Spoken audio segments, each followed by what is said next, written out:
Okay, so let's look at some photo recipes so that's to illustrate all what we went over. This was a photo I took early in the morning and there was quite some light, but not that much. So I put my aperture at f5 and the computer, because I was in heavy mode, told me, well, the speed is 1/80th of a second. I know that's faster than 1/40th of a second, so I went ahead and took the shot and liked it. Next photo. This was in Las Vegas, early in the morning, sunrise, same thing. I was at f4 and the speed was 1 divided by 100 of a second, 1/100th of a second, and ISO 100. I'm always trying to be at ISO 100, so I was a bit scared that my speed was going to go too slow, so I only went to f4, and I could have gone more on the aperture, because you see, if I went up to f6 or f7, the speed would have been like 1/150th of a second, which was still fast enough to get a sharp photo at 100 ISO. But anyway, that's how I took that photo, and I cannot like that.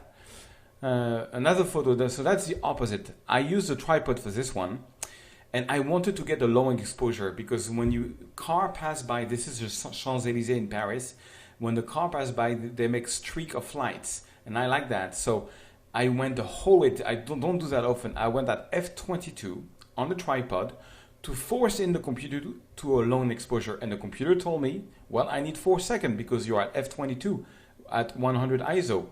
So I was happy with 4 seconds because the car were just passing by, and it made all this streak of light, and I kind of like that. Okay, complete different opposite. A portrait, that's the usual value for a portrait. I took a lens that could open to f2.8, which was the biggest aperture I could have, and it was an artistic decision. I wanted the background to be blurry and I wanted him to be in focus. So I was at f2.8, the speed was at 1/200th of a second, and so I knew I would get a sharp photo, and ISO at 100.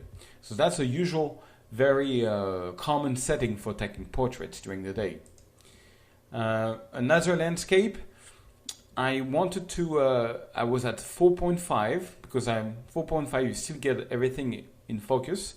The speed was 1/100th of a second, and ISO 100. So you see, every time we have landscape, we are like around 4, 5, 6, or 7, and every time we do portrait, we are on 2 or 2.8, and every time I try to be at 100 ISO.